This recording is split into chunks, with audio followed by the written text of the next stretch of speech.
मंडळी.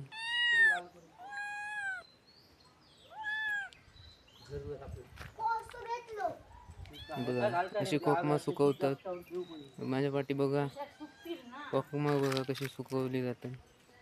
इंका नंतर मग ती बघा आता ती कोकमा सुकवत घालूक नेतात आणि बघा अशी कोकमा सुकत घालतात आणि एकदा सुकली की परत त्या जो आगुळ काढतात त्याचा रस त्याका आगुळ म्हणतात कोकणात आणि त्याका मी परत त्याच्यात घालणार असा 3 टाइम आगुळ घालून सुकवली जातात. त्यामुळे काय होता की कोकमांका कोकमा व्यवस्थित रस खेचून घेतात आणि आंबट मस्त व्यवस्थित होतं कोकमा.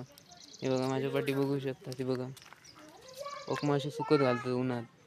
आता काय झालेलं अवकाळी पावसामुळे थोडा रताळ्यांचं नुकसान झालेलं त्यामुळे हे अशी जे खालती पडतात किंवा काय होतं ते जमा करून आणून मग त्याची कोकमा बनवली जाते. ती बघा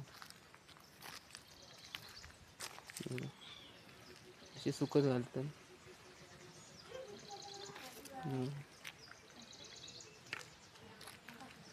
बघा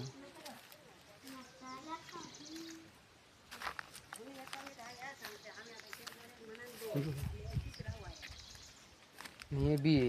हे बघा हे बी आहे. यांचं पण रस काढून काय म्हणतात